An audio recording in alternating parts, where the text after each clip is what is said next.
So my name's Hugh Kelly, Director of Implementation at Health and Care Innovations. Today what we're going to do is I'm just going to give you a quick introduction to Health and Care videos and what we do. I'm then going to hand over to Phil, who's going to take you through the project that he's been running at Torbay and South Devon through his department. And then finally, I'm going to give you a quick insight into the Digital D5 program, which is what we use to make impact in pathways of care. So Health and Care Videos is a partnership formed out of Torbay and South Devon NHS Foundation Trust. As you can see from the stat on the right, we've got a growing video library. Having been in operation for over 4 years, we've been growing this for patients, carers and staff, both in primary and secondary care, but in truth across the whole health system. Our work has primarily come out of Torbay and South Devon, and this is just a quick snapshot of their library. In here you've got over 150 pages of content covering hundreds of pathways, from pre-operative appointment information right the way through to rehabilitation information. So we use these videos to transform pathways of care, and this is just a snapshot of some of the savings we've been able to measure in the work we've been carrying out. I'll skip over the cardiology lines, and if we just looked at the top line, physiotherapy, we use 10 videos across 4 stages of rehabilitation, offering patients to carry out the rehabilitation program virtually at home without coming in. And by doing that, we've managed to save 30% of follow-up appointments across just Torbay. The saving is huge there, and if we skip down to the bottom line for maternity, again, another simple innovation, postnatal discharge videos, providing the postnatal discharge information by video at the bedside in maternity, saving 18 hours a week of midwife time. And that's the equivalent of 936 hours of midwife time saved in Torbay alone. And just in terms of the return on investment across these projects, for the majority of these, we see a return on investment in year 1, shoulder rehab being the only one that pays back in 19 and a half months. But you can see that because of this non-recurrent cost, the year 2, year 3 cumulative savings are massive. So I'm going to hand over to Phil to talk about his work in cardiology. Yes, I came to this world, the digital world, through research, funnily enough, when we were struggling to recruit patients into a research study called Strength, in that the protocol was extremely complicated. There was a 20 to 30 page patient information booklet and a very complicated consent form.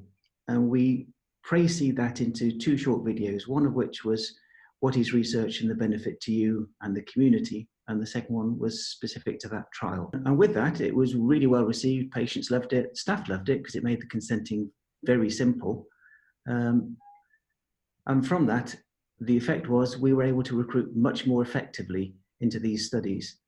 And just for a snapshot, you can see from the next slide, when it was introduced, recruitment soared. So much so, it was taken up by other hospitals recruiting into the trial, and they saw a similar increase in recruitment. So it worked, it made our lives much simpler, it helped recruitment, and patients thought it was a much better way than reading a very turgid description of the trial. The next stage was generated by changing technology, and that one of the things we do is implant ECG recording devices under the skin in patients. The original device, which was out more than 10 years ago, was about the size of a USB stick and required a formal operation in theatre with antibiotics and day case admission costs. The second generation of the device was a much smaller device, which was injected under the skin on the end of a preloaded deployment device. And that was a much smaller procedure. But when it was introduced, we were still following the old pathway of patients coming in the morning, having their skin swabbed, getting gowns, getting a wristband, waiting 3 or 4 hours, having a 5-minute implant, and then going home. And it just seemed a bit of a waste of time. So we reduced the process to the patient coming in, having been pre-consented largely by an educational video, coming in for half an hour, having the implant, having another educational session, and going home. And the system worked very well. Patients found it great. It avoided the need for a pre-admission visit with an arrhythmia nurse. And because of this decrease in process, there was a decrease in cost, £250 or so. And that's now been written up in a journal and has been taken up as an industry standard in the best way to use this sort of device. So that's just an example of how digital technology can improve patient care. And we're now moving really forward to trying to replace our catalogue of patient information booklets. And our corridor is full of cupboards full of these sort of patient information booklets. You can never find the right one. You have to walk around the department. And actually, changing this to a digital platform has been very helpful, because we just say, these are the videos you need to look at. You can do that on your home device. You can do that on your smartphone, or you can do that through the Trust website. And we've really looking at 5 streams of work. You'll see on this slide in the green bar, there's a heart failure stream of work. There's an angiography and angioplasty. That's coronary angiograms, coronary angioplasty. And then there's 2 sets of devices, simple devices and complex devices. And then atrial fibrillation and cardioversion to try to reestablish sinus rhythm, normal rhythm. I'm working on the heart failure one, and other colleagues are leading each of the other work streams. And we're each doing our own thing in designing the best way to introduce these sort of digital videos in each of these areas of work. Now, it's early days, but we have 30 odd videos. This is the heart failure collection.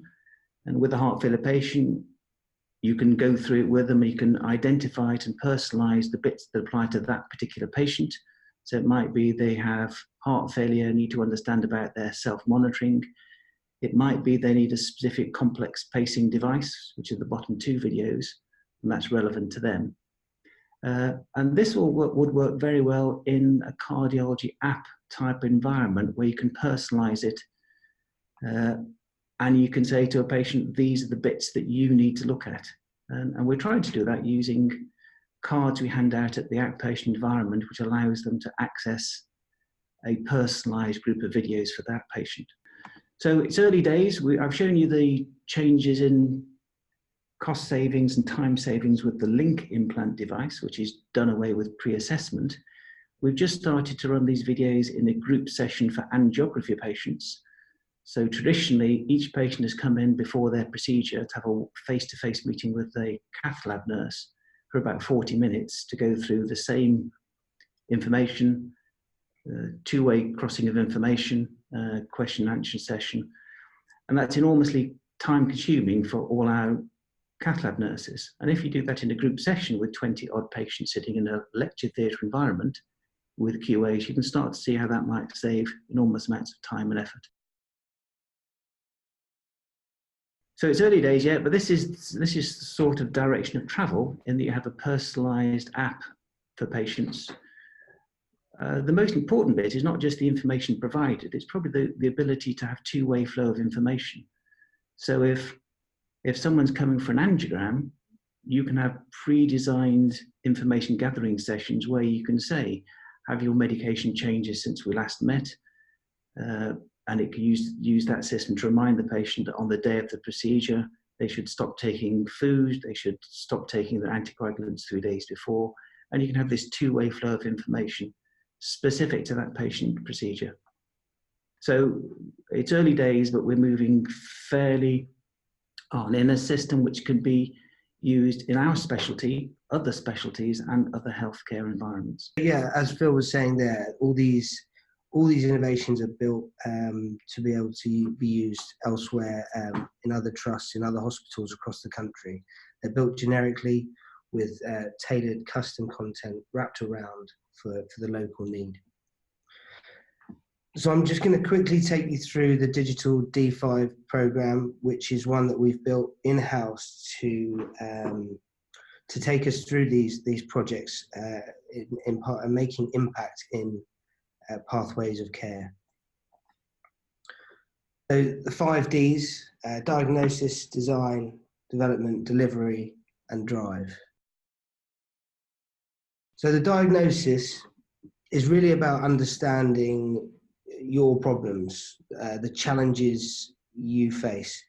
Most of you will recognise long waiting times, unnecessary repetitive appointments, low value appointments, poorly informed patients and overrunning clinics. What are the problems within the pathway? What are we trying to solve? We then move into the design phase where we try and design with you the pathway, and you may be giving patients the opportunity to take up digital rather than coming into hospital, or providing this easy to digest information prior to an appointment to simply shorten or enhance that appointment, that consultation. We believe we can make a difference with every interaction. So what do you need to put in place and where can we make this happen? We use all sorts of tools for this. As you'll see on the right, that's a pathway map. In the previous slide, a logic model, just to give an overview of what we're trying to achieve. We then move into development, and this is where our experienced video production team and software developers will work to develop the solutions we've agreed on.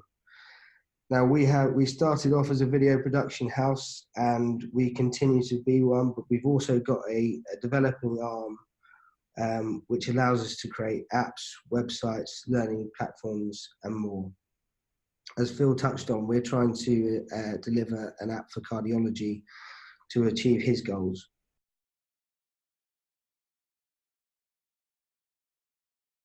So into the delivery, helping you make the impact and reach the objectives set out in diagnosis. And also the most important part of this is measuring the impact. Are we reaching the goals that we set out to achieve? And if not, what do we need to do to achieve them? And we might use a PDSA cycle for that or other quality improvement tools. Finally, the drive stage. Now, this one is often overlooked with digital products across the NHS and across other industries. But using our marketing team and graphic designers, we can design the materials required to maximize the reach to patients and therefore the effect of the product. Now, that might be QR cards, it might be posters, but as I said, this will maximize the reach to patients and maximize the impact. So I hope that gives you a good overview about us as Healthcare Videos and the work we're doing with Dr. Phil Keeling. We'll continue to carry on the work at Torbay and with the other trusts we work with. But we believe this can be transferable across any NHS organisation in the country.